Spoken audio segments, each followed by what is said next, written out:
de Samuel, capítulo 9. Segunda de Samuel, capítulo 9, versos del 1 al 4.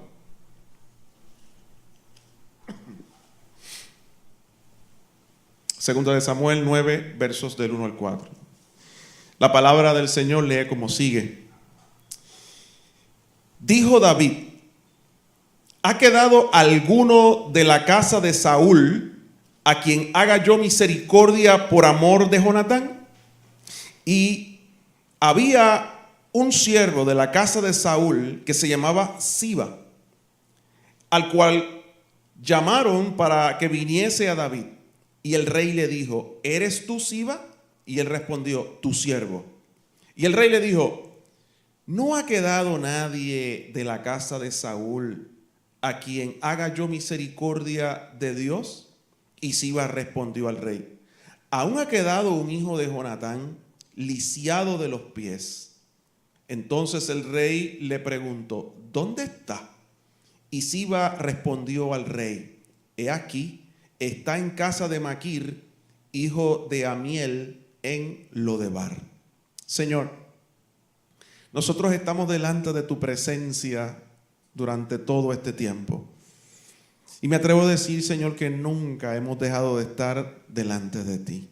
Habitamos a tus pies. Habitamos, Señor, en tu presencia. Te rogamos, Señor, que en esta mañana, Dios, tú nos hables, nos ministres, nos cubras, Padre Santo. Que suplas cada necesidad de nuestro corazón. Dios, conforme a tu voluntad. Sea esta tu palabra como semilla y nuestro corazón como buen terreno fértil, Dios. En el nombre de Jesús. Amén. Vive Jesús.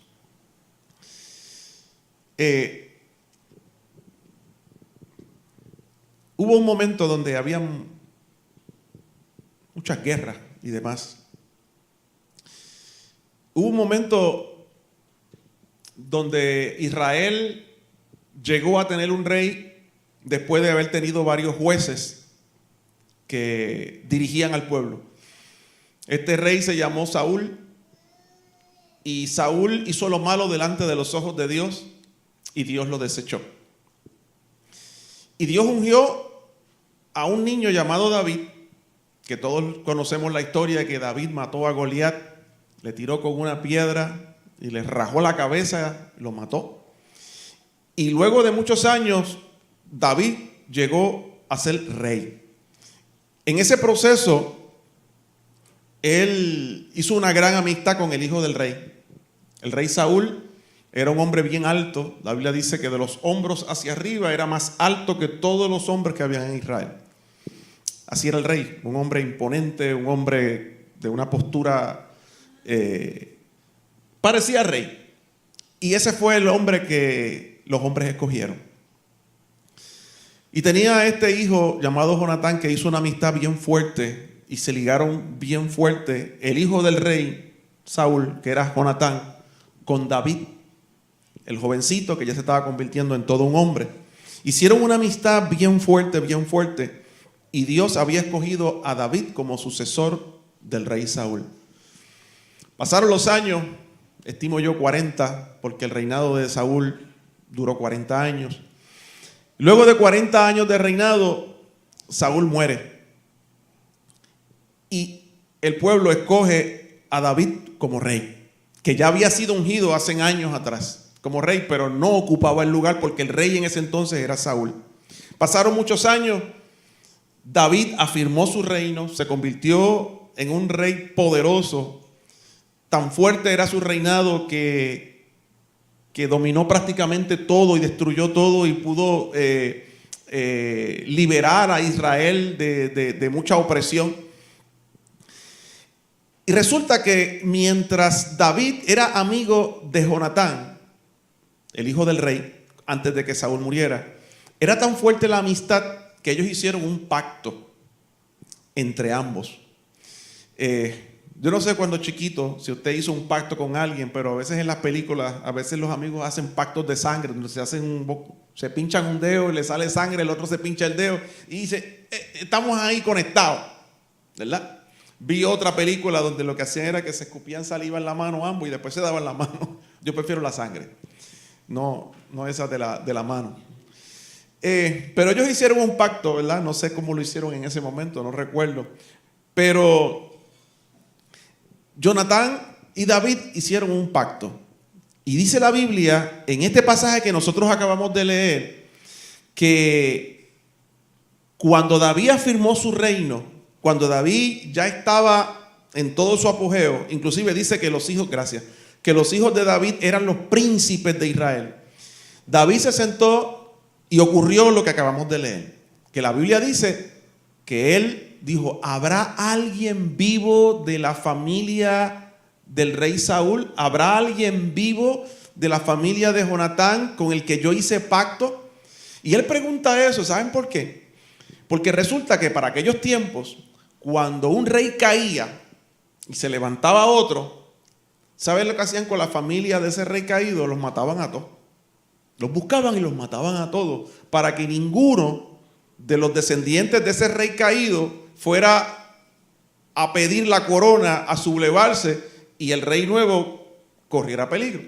Y aunque la Biblia dice que David no mandó a matar a ninguno, sí la gente lo hacía. Inclusive dice la Biblia que uno de los soldados de David fue y mató a uno de los familiares de David, de Saúl, luego que ya David era rey. Y la Biblia, David mandó a matar a ese soldado de él, que por sus pantalones fue y mató a uno de los familiares de Saúl. Lo mató.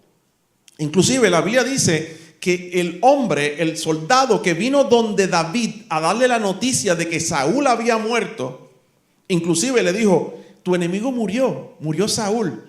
¿Y sabes qué? Yo mismo lo maté. Y la Biblia dice que David rasgó sus vestiduras y cogió al que le dio la noticia y lo mandó a matar. ¿Que tú mataste a quién? Al rey. ¿Cómo es posible que tú has hecho una cosa como esa? Sí, maté a tu enemigo. Ese es el ungido de Jehová. Ese es el ungido de Jehová. Ese no es mi enemigo, ese es el ungido de Jehová. Y David lo mandó a matar. Así que David pregunta, ¿habrá quedado alguien vivo de la familia de Saúl? ¿Habrá quedado alguien vivo a quien yo le haga misericordia de Dios? Porque si alguno de los descendientes de Saúl, el rey anterior, estuviera vivo, lo más probable es que esté escondido. Se haya cambiado el nombre, se mandó a hacer un pasaporte falso. Tú sabes, el Real ID se puso un nombre diferente, ya no tiene los apellidos de Saúl, porque probablemente corría peligro. Pero él averiguó, él preguntó, y un antiguo siervo, un siervo del antiguo rey, mejor dicho, llamado Siba, le dijo, pues sí, fíjate, queda uno y es hijo de Jonatán, tu mejor amigo, con quien tú hiciste el pacto cuando estabas vivo, y está lisiado de sus pies, paralítico, y vive en Lodebar. Así que ahí David tenía una de dos. Si fuera un rey cualquiera lo hubiera mandado a matar. Ah, que está vivo, perfecto, mátalo. Pero la Biblia dice que él quería hacer misericordia de Dios con él. Y me llama la atención que David no dice, yo le voy a hacer misericordia. Él dice, le voy a hacer misericordia de Dios. Lo dice, y eso me llamó. En el verso 3 dice, a quien haga yo misericordia de Dios.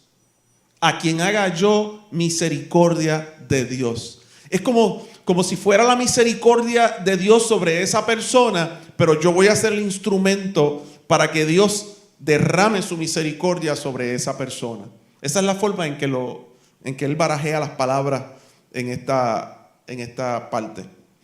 Ahora, ¿qué le pasó a este niño? ¿Por qué él estaba lisiado de sus pies? Y yo quisiera ir un momentito, si van conmigo, al capítulo 4, versículo 4. Ahí mismo en Segunda de Samuel 4:4. Mira lo que dice la palabra. ¿Por qué este niño era lisiado? Él no nació lisiado. Dice la palabra en 2 de Samuel 4:4. Y Jonatán, esto ocurrió cuando muere el rey Saúl. Y en esos momentos todo el mundo a correr se ha dicho, todos los familiares del rey a correr porque sabía que los iban a buscar para matarlos. Así que en el versículo 4 dice, y Jonatán, hijo de Saúl, tenía un hijo lisiado de sus pies. ¿Qué fue lo que pasó? Dice, tenía 5 años de edad cuando llegó de Jezreel la noticia de la muerte de Saúl y de Jonatán. Y su nodriza, la que cuidaba al niño, le tomó y huyó. Y mientras iban huyendo apresuradamente, se le cae el niño y quedó cojo. Su nombre era Mefiboset. Este es el nene que está en Lodebar, que ya no es un nene, que ahora es un hombre. Y es el descendiente del rey David, del rey Saúl. Es nieto de Saúl, hijo de su antiguo amigo Jonatán. Así que este niño estaba allí, cuidado por su nodriza. Muere el rey, muere su papá. Llega la noticia y esta señora agarra al nene de 5 años, sale corriendo para salvar la vida del nene. Se tropezó con algo, no sé. Un nene de 5 años no es tan chiquito. Yo traté de coger a Deimar ahorita y por poco me rompo la espalda. La levanté Dios, sácame del canasto este. Y cuando dice así, así que un nene de 5 años no es tan liviano. Y Deimar no tiene 5, ya los tiene. Todavía no tiene, ya mismo. Ok, así que el nene tenía 5 años y esta señora lo coge al hombro, sale corriendo, se cae y el nene queda cojo. Dice que es lisiado, no podía caminar. De ese momento en adelante, el nene queda cojo. Así que es el nieto del rey, se cae y por causa de esta situación que estaba ocurriendo, se va a vivir a una aldea, a un lugar que le llaman Lodebar. Ahora, ¿qué rayos es eso de Lodebar? ¿Por qué se llama Lodebar? ¿O qué significa Lodebar? ¿Qué ocurría? ¿Por qué se fueron a ese lugar? Bueno, yo estuve buscando bastante información y dice la información que conseguí que la gente consideraba a esa ciudad de Lodebar un lugar terrible. Era un lugar donde era bien polvoriento, donde no había fruto, donde no se sembraba nada, casi no había agua. Era un lugar, inclusive la palabra Lodebar, lo que significa es no palabra. Lo significa no y debar significa palabra. En otras palabras, era un sitio donde no había palabra de Dios. Era un lugar donde la gente entendía que estaba alejado de Dios. Era un lugar donde iban los pobres, donde iban los que huían. Era un lugar donde los depresivos estaban metidos en ese lugar. Era un lugar donde nada daba fruto. Y allí se escondió esta señora con este niño que no tenía familia ya y que si descubrían que él estaba allí, pues lo iban a matar. Así que este lugar no era un buen sitio para vivir. Era un sitio para esconderse, era un sitio para vivir en pobreza, era un sitio donde no había palabra de Dios, era un sitio donde mucha gente lo consideraba como un lugar maldito. El peor lugar para ir a vivir era el Lodebar. Y allí estaba el nieto del rey, el hijo de Jonatán, el mejor amigo del actual rey David. No tenía pastos, la tierra era seca, estaba sin fruto, la tierra era árida, no crecía hierba para que los animales comieran, había sequedad en el suelo. Según se creía, era un lugar inhóspito, donde se refugiaban los enlutados, los despojados, los perseguidos, los abusados, los golpeados por la vida. era un lugar, era una aldea donde vivían los malditos de la sociedad. Ese era el lugar donde este niño vivía. Perdón, donde este hombre vivía, porque fue a vivir de niño de 5 años, pero cuando estamos aquí, ya él es un adulto. Y él vivió toda su vida en ese lugar. O sea, en cuestión de un día para otro, siendo el príncipe, siendo uno de los príncipes de Israel, nieto del rey, terminó siendo uno de los pobres de Israel. Siendo uno de los ricos de Israel, terminó siendo de los más pobres de Israel.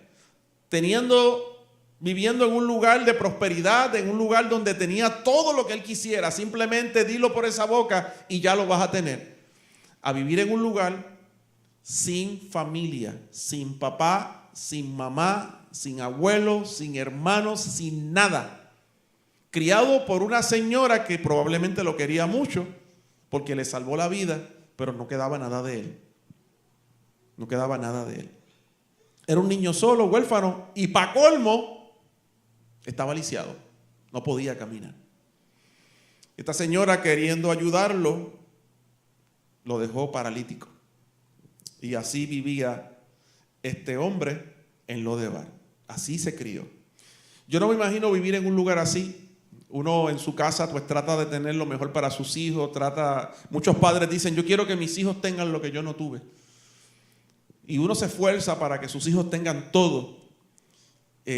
Inclusive los padres siempre que uno lleva a cuidar a sus hijos a algún lugar, uno se asegura de que ese lugar tenga todo lo necesario, de que mi hijo no corra peligro en ese lugar. Uno chequea todo, la puerta, si la carretera está cerca, si hay un portón, todo eso lo chequea. Observa todo, la limpieza, la pulcritud del lugar, cómo tratan a la gente, cómo tratan a los niños. Y cualquier cosa uno saca al nene de ahí rápido, porque uno protege. Pero este niño estaba en este lugar, no le quedó otra opción a esta señora, a esta nodriza, sino ir a ese lugar, porque allí nadie iba. Nadie iba a ese lugar. Como dije, allí iban los pobres, los enlutados, los embrollados, los depresivos, los enfermos. Todo el mundo estaba metido allí, porque nadie quería ir a ese lugar. Así que ellos terminaban refugiados en ese lugar. Llegó allí de 5 años y se convirtió en ese tipo de niño y allí se crió. Yo no me imagino todas las experiencias que pudo tener y las experiencias que no tuvo también. No solo las que tuvo, sino las que no tuvo. Porque a uno lo marcan las buenas experiencias y también uno puede quedar marcado por las experiencias que no tuvo. Porque entonces uno mira para el lado y dice, caramba, yo no tuve o no viví lo que este vivió.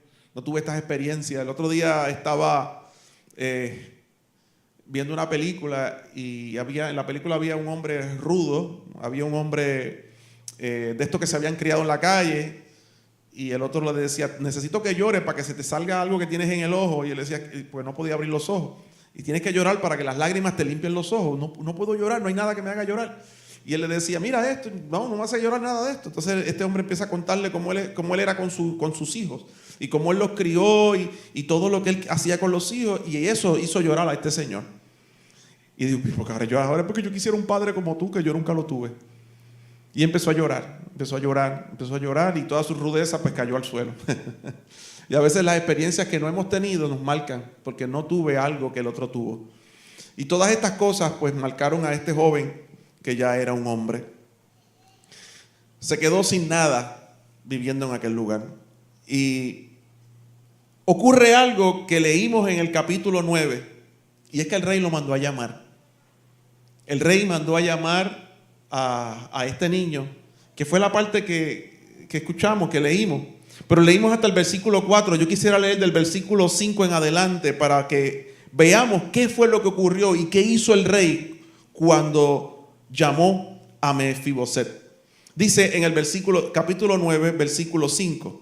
Entonces envió el rey David y le trajo de la casa de Maquir, hijo de Amiel, de Lodebar. Y vino Mefiboset, hijo de Jonatán, hijo de Saúl, a David. Y se postró sobre su rostro e hizo reverencia. Ya el niño no era un niño, era un hombre, y se arrodilla frente al nuevo rey que es David. Y dijo David, Mefiboset. Y él le respondió: he aquí tu siervo. Y le dijo David: no tengas temor, porque yo a la verdad haré contigo misericordia por amor de Jonatán tu padre, y te devolveré todas las tierras de Saúl tu padre, y tú comerás siempre en mi mesa. Y él, inclinándose, dijo. ¿Quién se inclinó? Mefiboset, el lisiado. Dijo: ¿quién es tu siervo para que me mires, para que mires a un perro muerto como yo? Ese es el concepto que él tenía de sí mismo. Yo soy un perro muerto. ¿Quién soy yo para que me mires? Leo en el versículo 9. Entonces el rey llamó a Siba, siervo de Saúl, y le dijo: todo lo que fue de Saúl y de toda su casa, yo lo he dado al hijo de tu señor, o sea, a este hombre lisiado. Tú pues le labrarás las tierras, tú con tus hijos y tus siervos, y almacenarás los frutos, para que el hijo de tu señor tenga pan para comer. Pero Mefiboset, el hijo de tu señor, comerá siempre a mi mesa. Y tenía Siba 15 hijos y 20 siervos. Y respondió Siba al rey: conforme a todo lo que ha mandado mi señor el rey a su siervo, así lo hará tu siervo. Mefiboset dijo el rey: comerá a mi mesa como uno de los hijos del rey. Y tenía Mefiboset un hijo pequeño que llamaba Micaía. Y toda la familia de la casa de Siba eran siervos de Mefiboset. Y moraba Mefiboset en Jerusalén, porque comía siempre a la mesa del rey y estaba lisiado de ambos pies. La vida de este hombre cambia drásticamente nuevamente. Ya era un hombre, tenía un hijo, se llama Micaía, y de tal, viviendo en un lugar como ya describí, ahora el rey lo llama a la mesa, lo llama a su trono y le dice: no tengas miedo, porque este hombre se tiró al piso. Yo me imagino que tembló, yo me imagino que se asustó, porque soy el único y el último sobreviviente del antiguo rey. Probablemente me mandó a llamar porque me va a cortar la cabeza, para asegurar de que yo no trate de aspirar al trono, porque soy el legítimo heredero al trono, porque soy el nieto del rey y el único que sigue vivo. Así que él dijo: ¿quién soy yo, este perro que está delante de ti? Y David le dice: no tengas miedo, yo hice un pacto con tu papá y por amor a él yo voy a hacer la misericordia de Dios contigo. Y te voy a devolver todo lo que era del rey tu abuelo. Te lo voy a devolver. Lo vas a tener. Las tierras, todo lo que era de él es tuyo. Y yo me imagino que al verlo así, David le dijo: y el siervo que era de tu papá, que es este que está aquí, Siba, él va a administrar todas esas tierras y las va a sembrar, las va a cultivar, las va a cuidar para ti. Tú eres el señor de él y él es tu siervo con todos sus hijos y con todos los siervos que él tiene. Pero tú no te vas a ir al campo a vivir, tú te quedas aquí en mi reino, porque tú vas a comer de mi comida, tú vas a comer de mi mesa, no vas a comer cualquier comida. Y la Biblia dice que de ahí en adelante Mefiboset se quedó en Jerusalén, no se fue al campo, se quedó en la ciudad y comía allí. Pero tenía sus propiedades y tenía sus riquezas y tenía todo. Dios le devolvió 100% lo que la vida le quitó.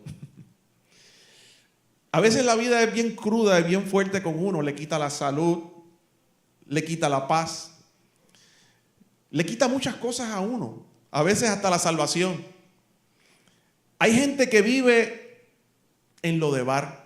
Hay gente que está metida en un lugar como ese y quizás pudieras identificarlo con otro nombre, pero hace exactamente lo mismo.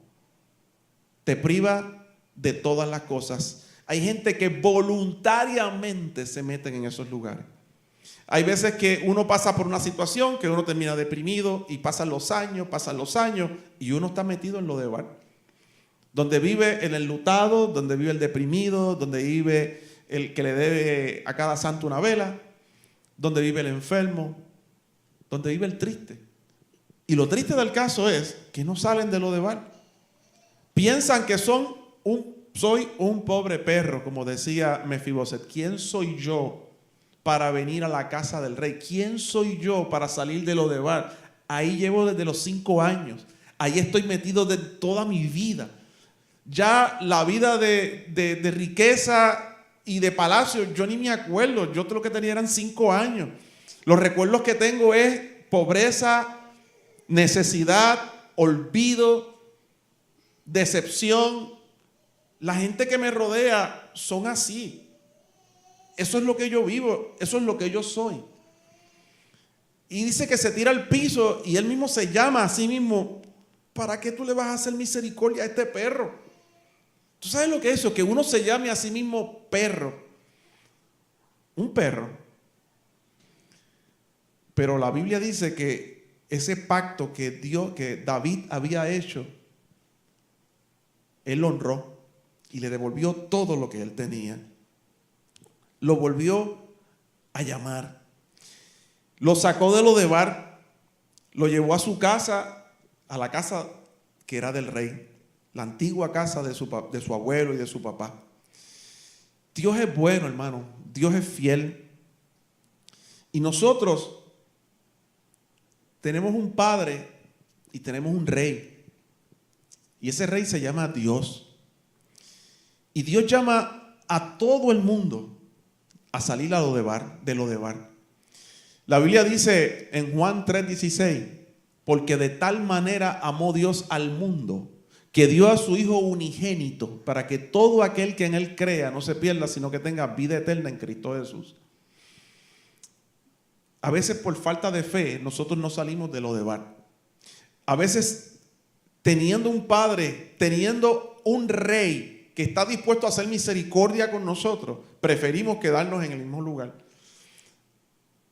Y quedarnos ahí en tristeza, quedarnos ahí en dolor, quedarnos ahí en depresión y pensar que no hay nada que se pueda hacer. Pero Dios hizo un pacto con el hombre. Dios nos ama. De tal manera Dios te ama a ti que estuvo dispuesto a dar su propio Hijo para que tú salgas de lo de bar. Para que salgas de la tristeza, para que salgas de todo eso. Y no solo para que salgas, sino para llevarte a la mesa del rey y que allí tú puedas comer. Porque la Biblia dice, hay un corito que cantábamos mucho antes, que la mesa está servida. Y la realidad es esa, hermano. En la mesa del Señor hay miles y miles de alimentos para que cada uno de nosotros pueda comer en abundancia, saciarse y todavía hay más. En la mesa del Señor hay sanidad para nosotros. En la mesa del Señor hay paz. Dios te quiere devolver lo que el mundo y lo que el mismo diablo nos ha robado a nosotros. Pero nosotros tenemos que responder al llamado del Señor, responder a Él. Si nos quedamos en la tristeza, si nos quedamos en el dolor, ahí nos quedamos. Pero el Señor siempre nos llama a Él. Dile que venga a mí. Y tenemos que hacer como hizo Mefiboset, salir del lugar donde estamos e ir a la presencia del Señor. Hermano, en oración, ir delante de Él, tirarnos de rodillas. Y por más que tú consideres que no sirve, y por más que tú consideres que eres una porquería, y como decía Mefiboset, soy un perro, el Señor nunca te va a mirar así. Somos su especial tesoro. Somos la perla perdida.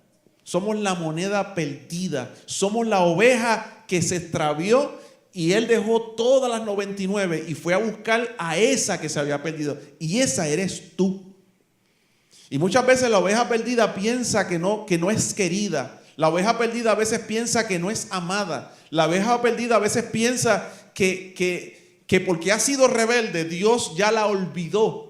Y que Dios pensó de esta manera: si se fue, que se pierda. Si se fue, que se chave. Pero Dios no piensa así.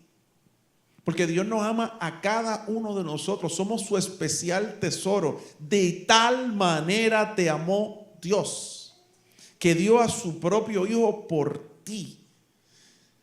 No importa cuán rebelde hayamos sido, no importa cuán lejos nos hayamos alejado, no importa cuán profundo nos hayamos metido en lo de bar, no importa cuál sea nuestro pensamiento, si decidimos salir de ahí e ir a la casa del Rey, el Señor te va a honrar, te va a devolver todo lo que perdiste y te va a devolver la dignidad. Te va a devolver la dignidad. Porque Dios te ama mucho más que cualquier otra persona te ha amado, te ame o te podrá amar. El amor de Dios es incomparable. Y Dios nos saca de esos lugares oscuros, donde a veces podemos estar mucho tiempo. Y a veces hay situaciones que nos meten en ese lugar oscuro, en ese lodebar. Y a veces pasa tiempo y ahí nos quedamos. Y ahí nos quedamos. Y el Señor nos llama para que salgamos de ahí, para que volvamos a la presencia del Señor. No hay por qué estar cabizbajo, triste, agobiado, porque el Señor nos llamó a su mesa, nos llamó a su presencia. Aleluya. ¿Quién vive? Y a su nombre.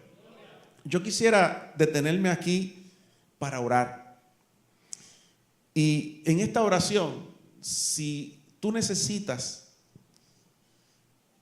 que oremos por ti, vamos a orar por ti. Yo le pedí a Jorge que me pusiera una canción que es de Dani Berríos. Yo espero en Dios que salga por ahí.